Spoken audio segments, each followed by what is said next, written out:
Hello and welcome to Views on News. I am Jawad Tehami. In pursuance of its relentless climate diplomacy, Pakistan was able not only to sensitize the international community about its vulnerability to climate-induced disasters, but also was successful in garnering that support from the international community, especially in the wake of the devastating floods back in summer 2022 for the rehabilitation and reconstruction of the flood-affected areas. The world has now pledged over $9 billion for the reconstruction and rehabilitation of the flood-affected areas in Pakistan. And this particular development happened at the International Conference on Climate Resilient Pakistan. Participants of over 40 countries and international financial institutions, as well as private donors, participated in this particular mood, and this was hosted jointly by the United Nations as well as Pakistan. United Nations Secretary General, during his address at the mood and also during his joint presser along with Pakistan's Prime Minister Mohammad Shehbaz Sharif, urged the international community to massively invest in climate resilient Pakistan. At the same time, he has also said that Pakistan has been victimized doubly because of the climate chaos as well as because of the morally bankrupt global financial system. At the same time, the Prime Minister also thanked United Nations Secretary General for his continuous support in advocating Pakistan's case at the international platforms. And he also thanked the international community for its compassion. And he has also said the amount of $9 billion for rehabilitation of the flood victims as well as reconstruction of Pakistan is nothing less than a miracle, and this is the success of the entire nation. The Prime Minister also lauded the tireless efforts of the concerned ministers, their ministries, and the concerned departments also. So we'll be talking about all these aspects with our esteemed panel of guests. But before heading into the discussion, our production team has prepared a report. Let's watch that first. Pakistan suffered heavily owing to the climate-induced unprecedented heavy rains and subsequent floods of biblical proportions in summer of 2022. Over 1,700 people lost their lives, 33 million were affected, hundreds and thousands of them lost their livelihoods. Besides, massive impact was incurred to the infrastructure including roads, bridges, rail links and houses. Millions of acres of cropland were submerged. The government post-disaster need assessment showed that Pakistan needed over $16 billion for rehabilitation and reconstruction of the flood-affected areas. To shake international community's conscience to provide climate justice to the country, United Nations played a pivotal role in highlighting Pakistan's cause. United Nations Secretary General personally visited the flood-affected areas and could not stop short of saying that developed world owes Pakistan reparation, and it's not the matter of generosity but justice. Pakistan's efforts went full throttle as it became the champion of not only fiercely fighting its own case, but also of the developing world at major international fora that include UNGA session, COP27, and the most recently Geneva conference. Prime Minister Shehbaz Sharif himself had been leading Pakistan's campaign from the front. Also, Foreign Minister Bilawal Bhutto Zardari's diplomatic acumen and tireless efforts led Pakistan to a huge victory at COP27 as the Loss and Damage Fund was established. At the International Conference on the Climate Resilient Pakistan, Pakistan's Premier Shehbaz Sharif presented a comprehensive 4RF document which relates to resilience, recovery, rehabilitation, and reconstruction. Owing to unequivocal message relayed to the world by the Prime Minister that we are racing against time, the world leaders gave a heed and pledged to contribute over $9 billion for rehabilitation and reconstruction. The major donors include Islamic Development Bank, World Bank, Asian Infrastructure Investment Bank, Asian Development Bank, Saudi Arabia, China, and the United States, the European Union, the United Kingdom, France, Japan, Germany, and Azerbaijan. United Nations Secretary General Antonio Guterres has urged the world community to match Pakistani nation's exemplary resilience and generosity. You just watched that report. Over 1,700 people have lost their lives and over 33 million were affected directly by these devastating floods. And the world has taken the heed of the continuous calls by the Pakistani authorities as well as the United Nations Secretary General of giving that support and that help in the ambit of climate justice. Let me bring in our panelists. We are honored to have been joined in the studio by Mr. Waqar Sherazi. He's expert disaster response. Mr. Sherazi, thank you very much for joining in at Views on News. Really appreciate your time. And we are honored to have been joined in the studio by Mr. Amir Hussain. He's senior journalist. Mr. Amir Hussain, thank you very much for your time. Also for being on Views on News, really appreciate that.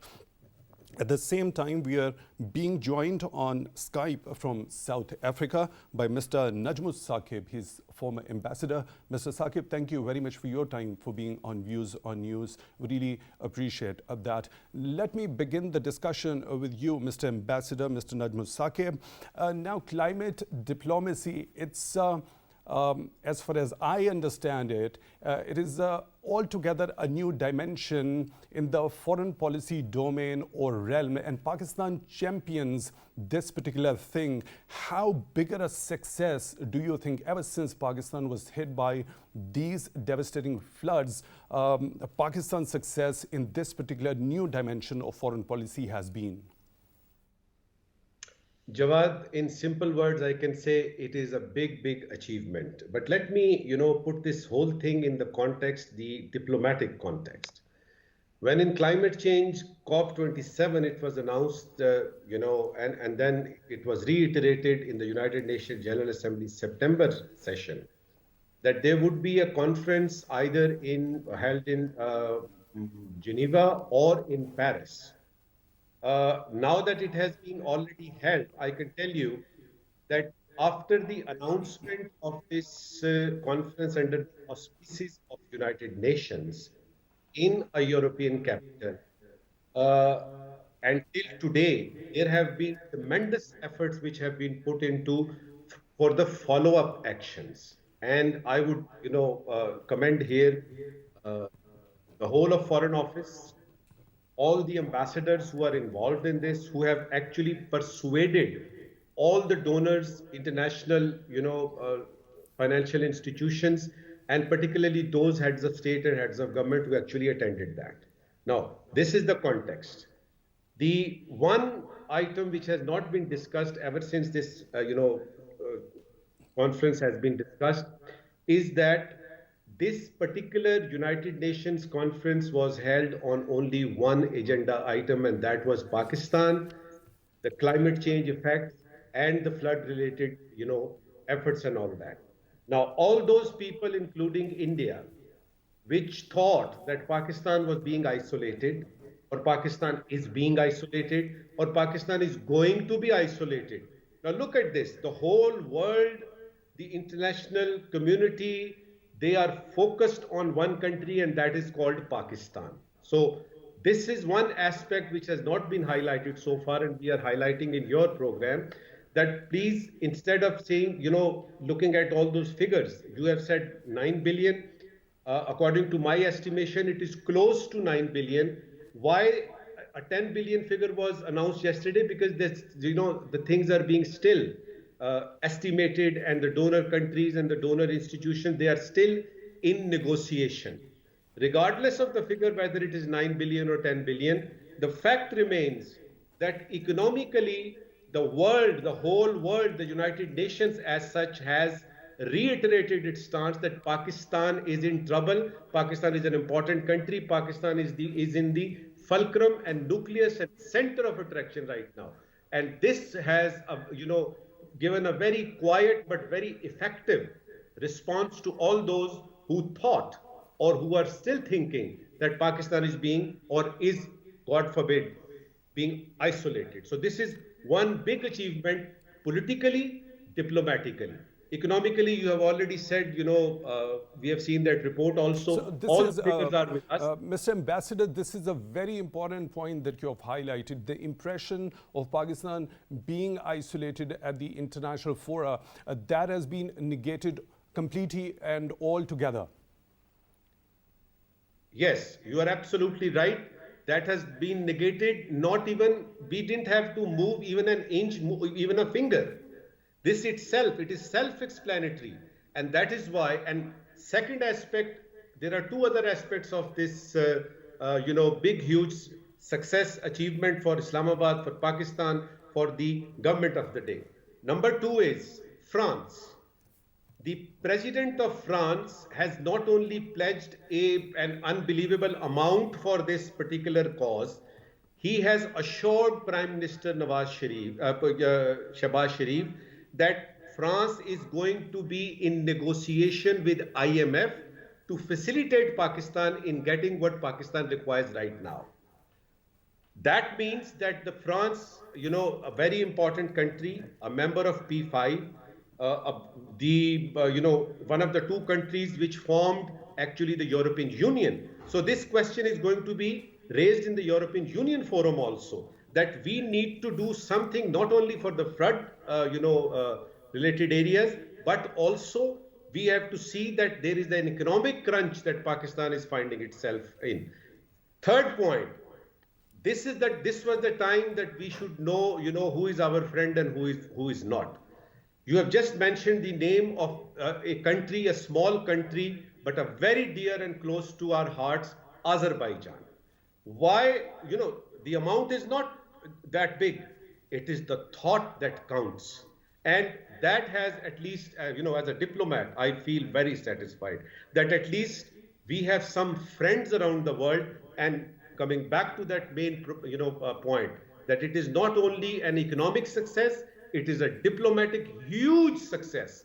And then the vistas and the avenues that this conference is going to open up for Pakistan in its political field, in its international relations field, in its economic and diplomatic field. The diplomats, our economists are going to be facilitated to a large extent. Right. Your point is well taken, very elaborately and very comprehensively put together. Mr. Najm Saqib, let me bring in Mr. Sherazi also into the discussion. Mr. Sherazi, of course, you've heard Mr. Najm Saqib saying that it is a huge success on various fronts. First of all, it's the negation of that very impression which was being tried, which certain countries or certain quarters in the world were trying to create about Pakistan, that Pakistan remains isolated at the international fora. That was negated. And also when it comes to diplomatic success and economic success, it happens to be a huge success on those fronts. Would have definitely been quite an uphill task for the concerned ministries and departments. They have done a remarkable work, phenomenal work, which yielded positive results. Wasn't it that way? Jawad, I'm grateful for having me here today to share my thoughts. And for Government of Pakistan and State of Pakistan, it was not only a success on political juncture, but on economic front as well. And it was a bailout for Pakistan in such a difficult economic situation as well. I think that all the congratulations goes to the ministries, those who have put their efforts in preparing the presentations and in providing the international community with the granular situation that what actually has happened to the people of Pakistan, and in convincing them that it is a humanitarian crisis. But I think the important phenomena for Pakistan now is to show that how this aid translates in reducing the sufferings of people who are actually affected by the floods. In this regard, Pakistan will have to not only provide a transparent system for disbursement of funds. That is already been highlighted by Prime Minister himself, that this disbursement is going to be through the third parties audit as well. Yeah. Let me also share that Pakistan is amongst very few countries in the world who are having a totally digitized disbursement mechanism across the country, and that is through Benazir Income Support Program, through which each and every household of Pakistan has been registered through a digitized system, and there is a banking system which provides a digital mechanism of disbursement of funds and facilitates a digital monitoring and evaluation, robust monitoring and evaluation system.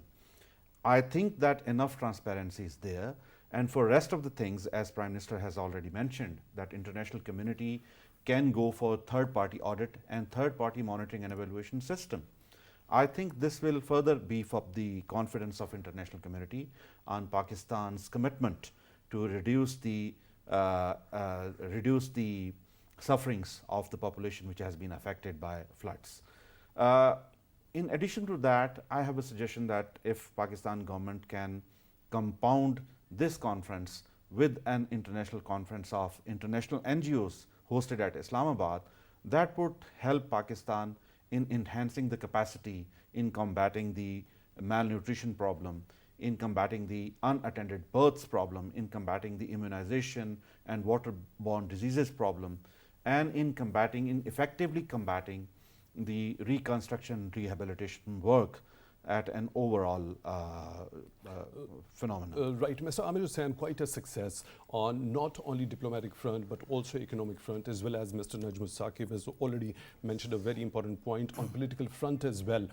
Now, what needs to be done more in order to keep pushing the international community when it comes to materialize these pledges and channel in that particular amount which has been promised? Well, I think as put rightly by both the panelists, I think this is the onus now rests with us, how to continue this momentum of engagement at the global level, because international community has shown its pledges.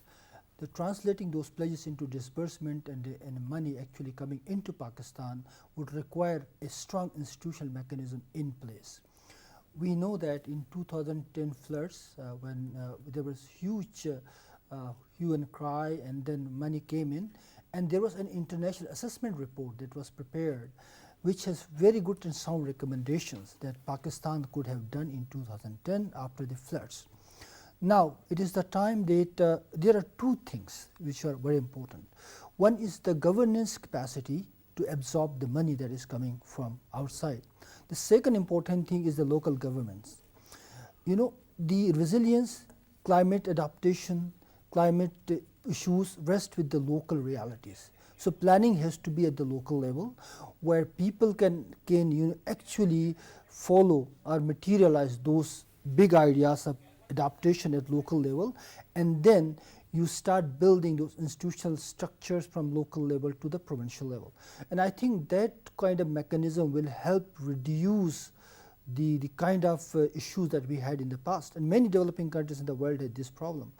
And the international community will find more ways to help invest in Pakistan to build better, to build back better Pakistan, to restore the lives of people, the restoration of the livelihood of many people. But also the international community looks at the current leadership, which has created a very good international vibe in terms of engaging. The foreign minister has gone out, the Prime Minister of Pakistan has gone out in the COP27, and then this one, and then other forums where Pakistan has been able to, develop this discourse and policy dialogue at the international level, and building.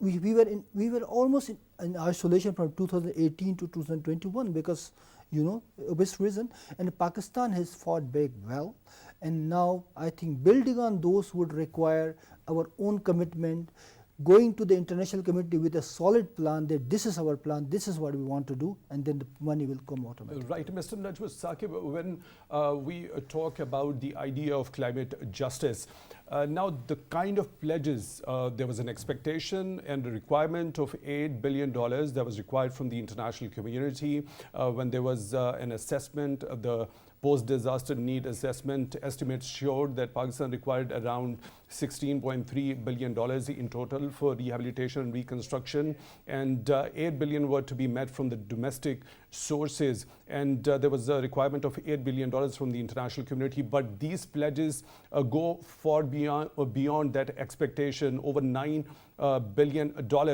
And now this is what speaks volumes about the diplomatic prowess Pakistan has followed, and what sort of a message do you think it sent across the world, especially to the developing countries, of which the Pakistan has already fought the case at COP27 also? couple of clarifications, Jawad, are very important for all of us who are discussing this and your, millions of your viewers. Number one is that these are pledges. It still has to materialize. And the time frame has been given is 3 years and beyond. This is number one. Number two, as far as the transparency of funds is concerned, all these donor countries and international institutions, monetary institutions, they have already established their interlocutors, their NGOs. They are already working, operating in Pakistan, and this disbursement will be through those in consultation with provincial and the federal government.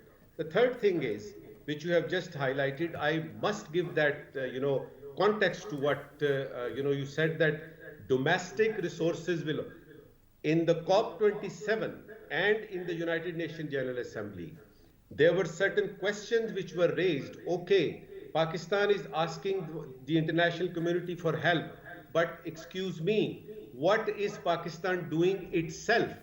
This is the first time, third time Prime Minister Shehbaz Sharif is, on this subject, and the first time that the Prime Minister said that this part of this rehabilitation and, all these things about flood and all that will be borne by Pakistan. Now, this is one of the main reasons why the world, came up so, outpouring is so much. Even the Pakistani delegation, it was not expecting that much. So honesty is actually the best policy. Now, never mind those people who are saying that, gee, how much money has been spent on this. For God's sake, leave aside the politics. Leave aside the politics. We are talking about the national interest of a country. We are talking about a huge, colossal, loss and damage that has been done through the climate change and all that. Kindly note that this is a national interest matter, and give the, government of the day its due credit, and all those ministries and all those officials. Finally, this particular thing is going to go a long way in establishing Pakistan's credentials, both in the diplomatic field, in economic field, and number three, in the political field. Now it is a test case also. On one hand, Pakistan has become a case study for climate change, ramifications and after effects. Pakistan is going to be quoted now in every COP which will be held in future. Number one. Number two, it is now responsibility of the government of Pakistan, the federal government, provincial governments, and all the related departments and ministries that, for God's sake, take this thing seriously in consultation with all those related NGOs and the governments and the international monetary institution. Please make it as transparent as possible. Right. Mr. Sherazi, finally we see from these pledges that the developed world has started realizing that Pakistan and other developing countries which are vulnerable to climate-induced disasters are paying the price for the wrongdoing of the industrialized nations. So this idea of climate justice, which is put forth by United Nations Secretary General, holds a solid ground. Jawad, we will analyze that it was not only a success for Pakistan. This was indeed the first precedence that the international community has realized for loss and damages of the climate-induced calamities to the third world nations. And this precedence will also be helping rest of the countries which are being affected by the calamities induced by the climate change. So it was not a success for Pakistan itself, it was a success for rest of the countries around the globe, and Pakistan was the pioneer in this regard in realizing the world that loss and damage is a serious concern of the world, and it must be a serious concern. And let me also provide a few of the clarification that amongst this $9 billion, about $7 billion are pledged by the international monetary institutions like World Bank and Asian Development Bank and Islamic Development Bank and so on. So there is no chance that we are going to lose this money at least, But rest of the money, which is splashed by the political governments, Pakistan will have to keep on pursuing on political and diplomatic junctures. And so far, we have done quite well in terms of convincing the international community that Pakistan is in turmoil and Pakistan needs this international assistance, because no country of the world can deal this phenomena independently and isolatedly. Right. The most important thing right at the moment, when the floods 2010 happened, there were more than 100 international NGOs registered on Pakistan Development Forum. But while the flood 2022 hit Pakistan, there were only 35 NGOs registered on Pakistan Development Forum. I think that part of the job can be handled by welcoming the international NGOs and small NGOs to Pakistan again, with providing them more conducive environment inside Pakistan to perform in terms of wash activities, in terms of health and hygiene activities, in terms of developing the capacity of people to act in calamities and become more disaster resilient. This cannot be handled only with resources in terms of money. We will be needing their technical assistance, we will be needing their humanitarian assistance, and we will be needing the human resource assistance as well. So I re-emphasize and I reiterate that Pakistan will have to provide more conducive environment for the international NGOs and small NGOs, because previously the United Nations Secretary General has also urged the international community to provide Pakistan with that technology, that innovation and the knowledge as well. Mr. Amir Hussain, what sort of a message when you talk about Pakistan emerging as a leader, especially of the developing countries who are vulnerable to climate change, who are contributing very less emissions, yet they are paying the price continuously in form of the climate-induced disasters. So it would have definitely won the hearts and trust of those developing countries when it comes to Pakistan's leadership role. Absolutely, there's no doubt on that. There was a huge resentment, the accumulated anger that was, cooking up in the developing world, the global south, for many years, for many decades. Pakistan has been able to articulate that anger into a diplomatic virtue, which worked well actually. Okay. And I think there's a global support that is coming in, is because not only because of the compassionate associations of the Western world, but because of the pressure that is building up from the global south.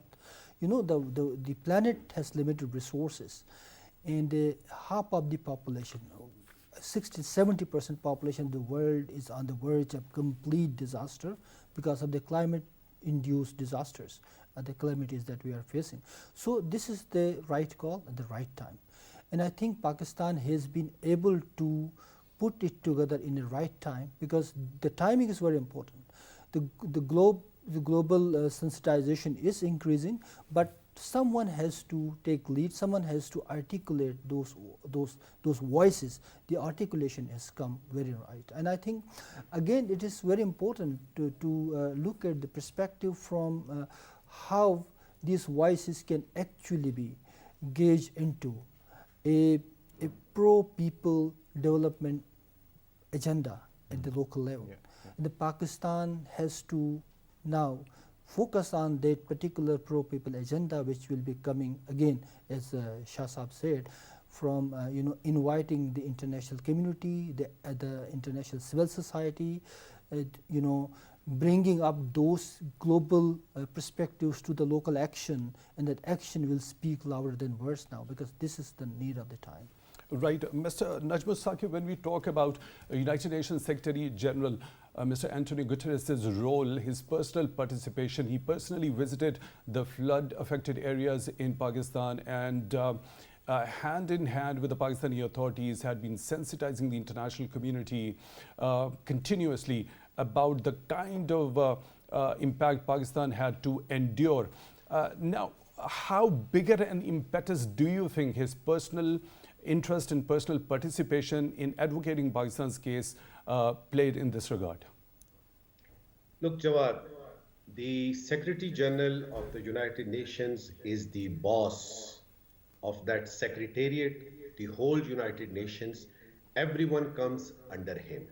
I remember when he announced his visit to Pakistan to actually personally see and adjudge and try to figure out the quantum of the loss. In one of your programs at the same channel, PTV World, I remember informing them that normally in such a circumstances, a junior level officer is sent to that particular country who works along with the United Nations setup in Islamabad, for instance, and then they talk to the government at, let's say, foreign secretary level.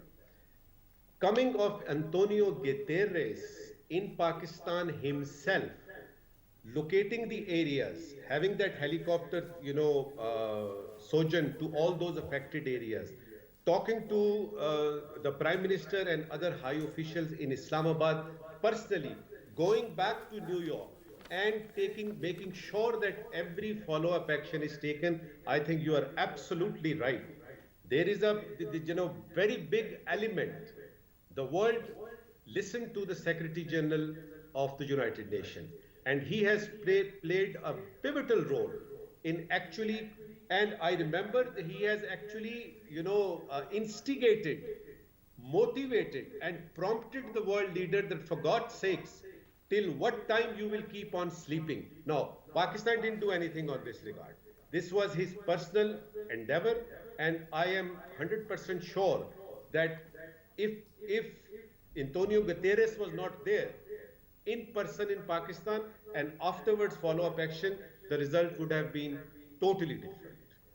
Right, Mr. Saqib, at the same time, he has openly and categorically called out the global financial system as being morally bankrupt, and also saying that Pakistan has been doubly victimized, firstly by climate chaos, and secondly by this particular morally bankrupt global financial system. So when we talk about this particular IMF program, which Pakistan is pursuing, and the government authorities have been repeatedly saying that Pakistan remains committed to complete this program.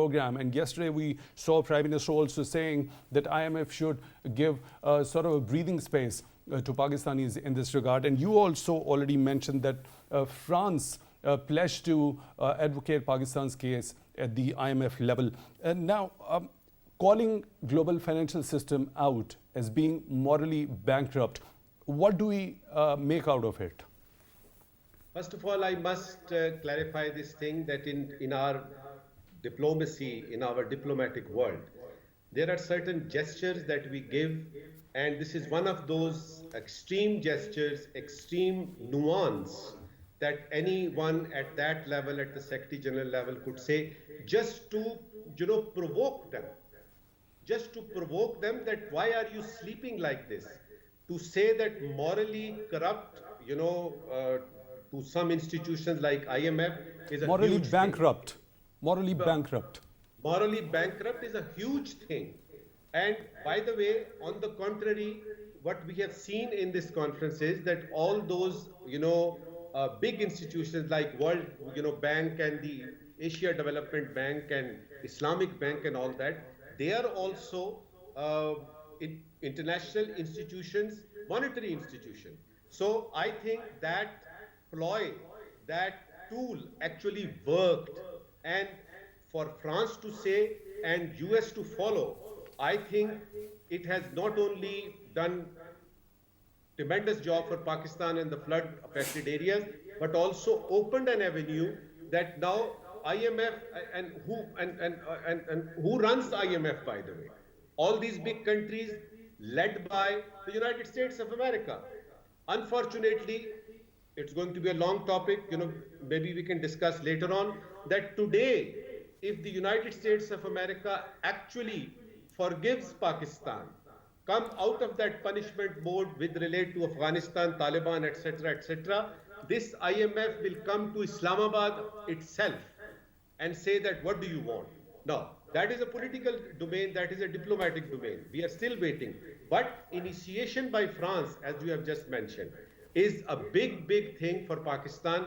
And what I can see now is that, our army chief has gone to Saudi Arabia. Now the UAE, visit by Prime Minister and the Army Chief also. And Saudi Arabia has already pledged $4 to $5 billion to put in our kitty. Now, these are encouraging signs.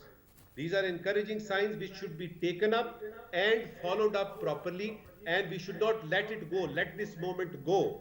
And if they are morally bankrupt or not, what I have seen is that the Secretary General's this tool, this diplomatic tool has actually worked, and the monetary institutions have manifestly told that yes, we are here and we are not morally bankrupt. Right. Your point is well taken. Mr. Sherazi, when it comes to personal keen interest by United Nations Secretary General in advocating Pakistan's case, how big an impetus did it give it to? I think, Tehami, it was a massive and a catastrophe on a very torrential scale. I think there should have been a bigger response by the international community, but the political commitment by the international community was a missing link. And I think that the Secretary General of United Nations has rightly contributed in shaking the conscience of international community, because the catastrophe has caused a bigger humanitarian crisis in Pakistan than that of Ukrainian crisis. But since the anti-Russian crescent in form of NATO was there, and with their strategic goals and their strategic priorities, a massive investment was done in Ukraine. That was not primarily focused on the humanitarian crisis, but it was because of the strategic priorities of the international community. So, by highlighting the bankruptcy, the moral bankruptcy of international financial system, I think there is a bigger meaning in this phrase of the Secretary General of United Nations. And in this regard, Pakistan will have to pursue further, because I think that with regards to the rehabilitation requirements, we require $16 billion US. But the climate resilience infrastructure is entirely a different subject, which includes diversion of the rivers, which includes the possible infrastructure for rescuing the people in terms of catastrophes, whether it is earthquake, whether it is a flood, whether it is a torrential rain, or it is